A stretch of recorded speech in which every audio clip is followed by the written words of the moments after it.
Too often, we talk about the best teams in college football, the best plays in college football. What about the worst? Well, that's why you come to us. And that's why we go to Tom Fornelli. Throughout the season, Tom is going to highlight the worst of the worst in college football. Because they deserve some shine too. Shout out, you know? No winless teams last year in college football. Bunch of one winners though. Arizona, FIU, UMass, who we've decided to highlight. Shout out to the Fighting Ginny Dells. What's up with the Northeast? UMass and UConn, old basketball rivalry. Cold. Bad It's cold football. after a while. You get depressed. I don't know. All right, let's get Tom Fornelli in here.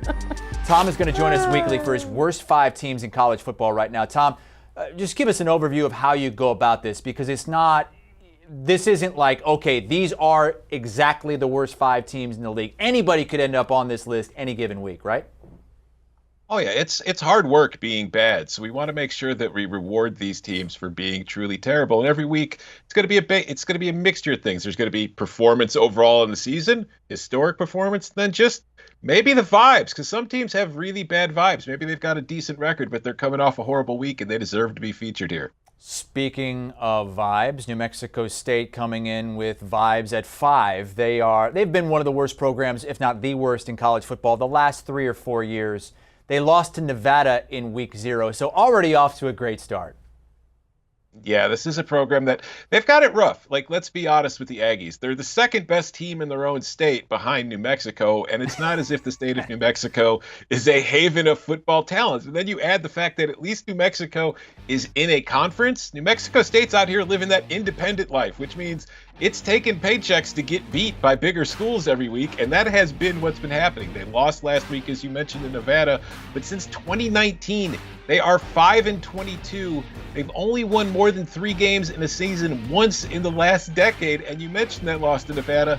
They actually kind of played pretty well. If you look in the box score, they outgained the Wolfpack. The problem was they turned the ball over 5 times, and it's really hard to win football games when you're turning the ball over 5 times. And now, after that loss, they're probably still going to be one of the worst teams in the country next week, because they've got to turn around on a short week, fly to Minnesota, play the Gophers on a Thursday night. So they've got 4 days rest between losses. It's going to be a rough season for the Aggies, like they all are. Tom, they are 36-point dogs tonight against Minnesota. Where are you Yes. going there? Oh, give me Minnesota. This is also a revenge game. You got to remember, Jerry Kill's coaching New Mexico State. Where was Jerry Kill before? Minnesota. Who replaced him? PJ Fleck. Somebody Jerry Kill has not been shy about talking about negatively in the public. They're not friends. Okay, Jerry Kill now with New Mexico State as they look to get out of Tom's worst 5 teams. How about number 4, all reliable, the Kansas Jayhawks, who somehow You're so mean. beat Texas last season.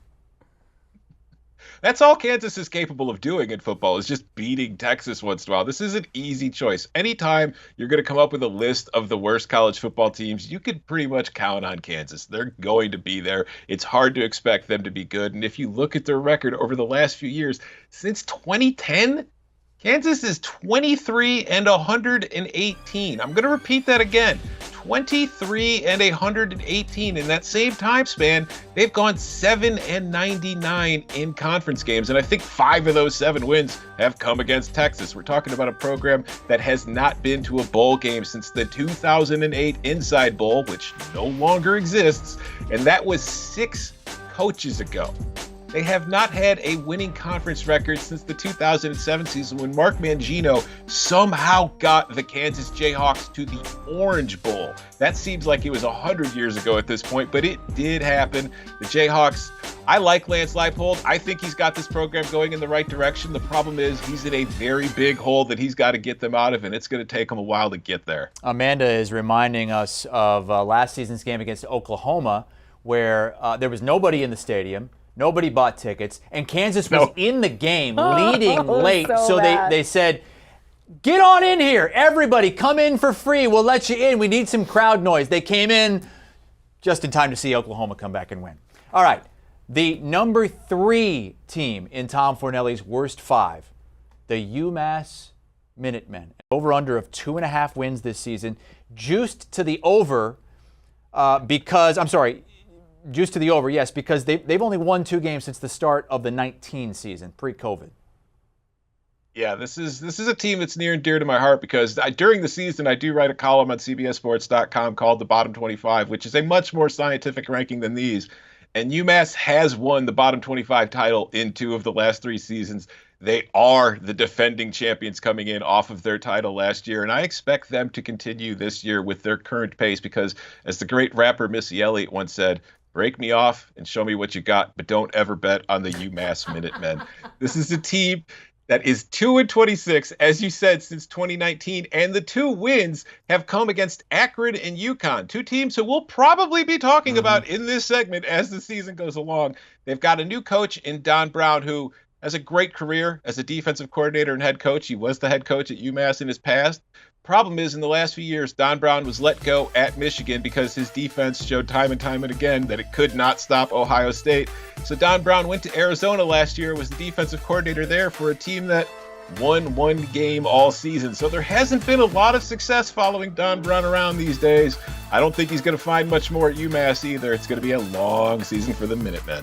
Under at -125. It's a juice to the over. I meant to the under on UMass 2.5 wins this season. All right, your number 2 worst team in college football is a big brand.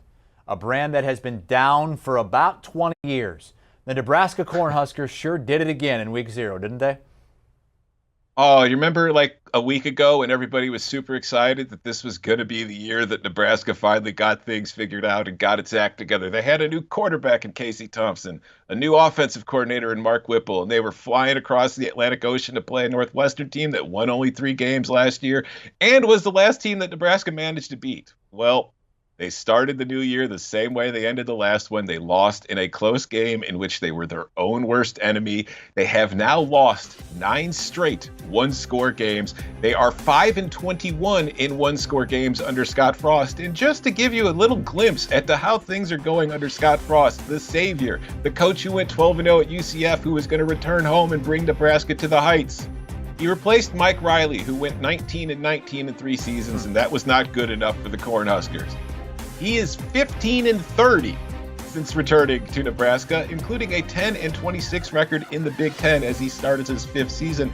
To put that in perspective, Bo Pelini was fired at Nebraska because 67-27 was not good enough, which means that Scott Frost could win the next 52 games and still have a worse record at Nebraska than Bo Pelini did when they fired him. Things are not going well in Lincoln. It really is hard to believe. How about the onside kick? You're up by 2 scores. You've got all the momentum. It's the 3rd quarter.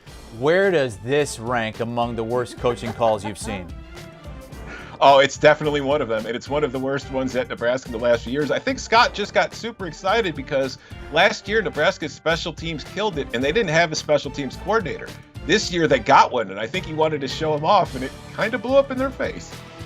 Well, the good news for Nebraska is they are going to win this week. I can promise you that. They're playing North Dakota, not North Dakota State, North Dakota. It's an FCS team. What? Be careful with that prediction. No way they lose this game, Tom. They're 3-score favorites offshore against North Dakota. Again, not the Bison. This is North Dakota. Number 1 worst team in the country is a team, unfortunately, we showed on CBS Sports Network in the last game of the weekend. It was a game so many of us were looking to. Hawaii, Vandy, going to close out the night with some great action, and it was a disaster. Yeah, it's a disaster situation that new coach Timmy Chang inherited because let's not forget, Todd Graham was the coach at Hawaii last year. Pretty much the team revolted. They had to go to court to get rid of Todd Graham. There were so many people upset with him and wanted to get rid of him.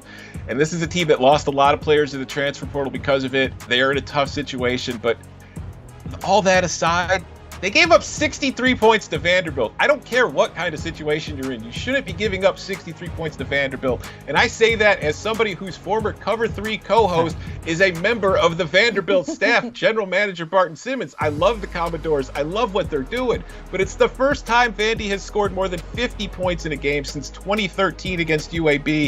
It is the first time they've scored 60 in a game since 1969 against Davidson. That's where Steph Curry played basketball. I don't even know if they play football anymore. That's what happened to Hawaii last week.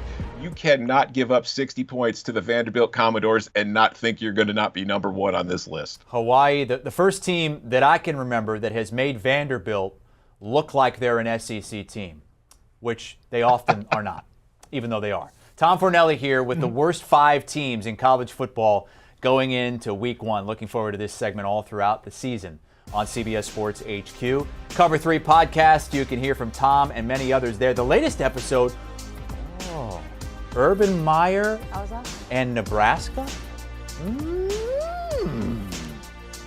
Do you want a sports network that delivers everything that matters about the game? The highlights, the picks, the instant analysis, no yelling, no fake debates, no politics. Hit the subscribe button and never miss a moment.